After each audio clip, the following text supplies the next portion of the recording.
নিজৰ দলত যোগদানৰ এটা জোৱাৰ উঠিছে। মই আগতে ইলেকশ্যন দেখি পোৱা নাই, কিন্তু মই সঁচাকে বুজি পোৱা নাই যে এনেকুৱা শ শ মানুহে প্ৰত্যেক ঠাইতে যে যোগদান কৰিছে।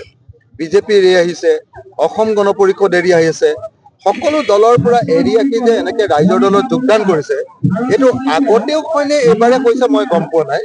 কিন্তু এটা বস্তু খাটাং যে গোটেই শিৱসাগৰখনত এতিয়া ৰাইজৰ দলৰ প্ৰতি এটা ঢৌ বৈছে, বতাহ বলিছে।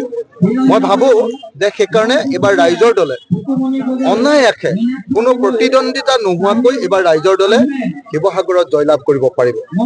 দ্বিতীয়তে, ৰাইজৰ দলৰ বিপৰীতে অসম গণ পৰিষদে প্ৰদীপ হাজৰিকা দাদাক দিছে, কিন্তু প্ৰদীপ হাজৰিকা দাদাই নিজৰ আমগুৰি সমষ্টিটোকে ৰাখিব নোৱাৰিলে কাৰণে কোনো মানুহে প্ৰদীপ হাজৰিকা দাদাক আৰু ভোট দিব নোখোজে।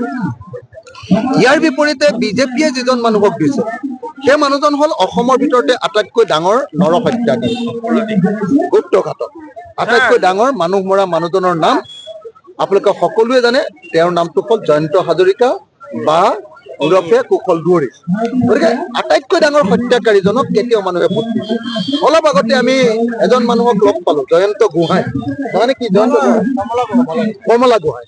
কমলা গোহাঁইৰ ভাতৃ এই সভাখন চলি থকাৰ অলপ ওচৰতে কমলা গোহাঁইৰ ভাতৃক 1998 চনত এই জয়ন্ত হাজৰিকাই গুলীয়াই হত্যা কৰিছে।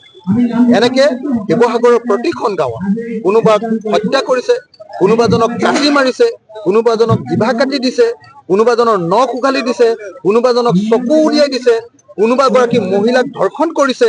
এনেকুৱা পৰিস্থিতিৰ সৃষ্টি কৰিছিলে তেতিয়াৰ গুপ্তঘাতক জয়ন্ত হাজৰিকা ওৰফে বৰ্তমানৰ কুশল দুৱৰীয়ে।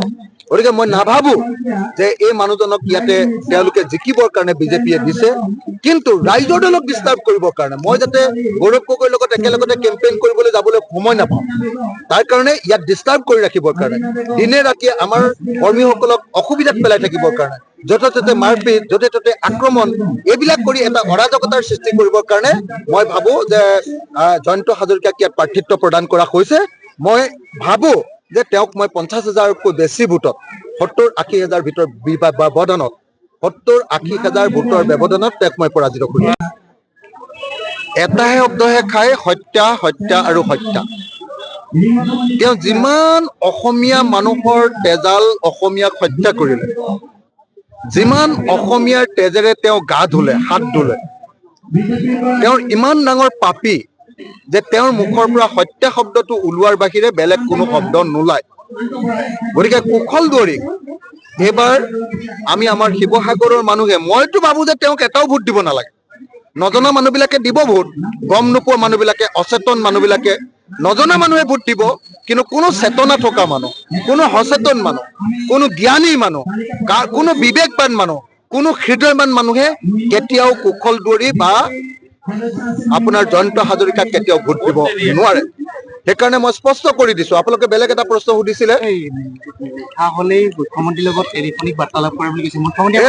মই মানে আপোনালোকক কৈছো যে কালি আজিৰ দিনটোত আছাম লাইভ বা NB নিউজ নামৰ এটা চেনেলে আৰু নিউজ 18 নামৰ এটা চেনেলৰ এটা পেজত মই 26 তাৰিখৰ দিনা মুখ্যমন্ত্ৰীৰ লগত মনে মনে কথা পাতিছো বুলি কেইবা ঘণ্টাও এটা নিউজ দিছে। মই তেওঁলোকক কৈছো যে এনেকুৱা 2 নম্বৰী সাংবাদিক কেতিয়াও থকা উচিত নহয়। মিছা কথা কোৱা 2 নম্বৰী হালধীয়া সাংবাদিকক মই আকৌ অসমৰ অকল MLA নহয় দেই, মই অসমৰ আটাইতকৈ ডাঙৰ আন্দোলনকাৰীও। এনেকুৱা 2 নম্বৰী মানুহক মই শিক্ষা দিব আকৌ জানো। মিছা কথা কোৱা 2 নম্বৰী হালধীয়া সাংবাদিক এইবিলাকে মোৰ ওচৰত এনেকুৱা ধৰণৰ 2 নম্বৰী কথা নোকোৱাই ভাল। অতুল বৰাই অসমীয়া আঞ্চলিকতাবাদক দিল্লীৰ অমিত শ্বাহৰ ওচৰত বিক্ৰী কৰি দিলে। অতুল বৰাই গোটেই জীৱন বিদেশী খেদিবৰ কাৰণে আন্দোলন কৰি কা নামৰ আইনখনত গৈ চহী কৰি দিলে। তেওঁ নিজে মন্ত্ৰী হবৰ কাৰণে অসমলৈ বিদেশী আনিবৰ কাৰণে বিজেপিক লাইচেন্স দি দিলে। গতিকে অতুল বৰা হ'ল অসমীয়া জাতিৰ এজন অত্যন্ত কলা খলনায়ক। সেই খলনায়কজনক এইবাৰ আমি অসমৰ ৰাজনীতিৰ পৰা বিদায় দিম। গতিকে বিদায় দিয়াৰ আগত যেতিয়া মাছ এটাক পানীৰ পৰা উঠাই আনে, তেতিয়া অলপ সময় দপদপাই থাকে নে নাই, তাৰপিছত মৰি থাকে নে নাই।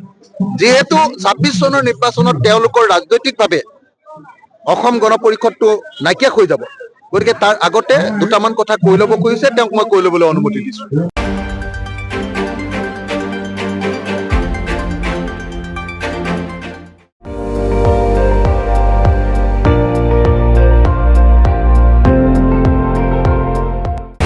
আপুনি চাই আছে ND24 সৰ্বশ্ৰেষ্ঠ নহয় সৰ্বোত্তমৰ দৌৰত।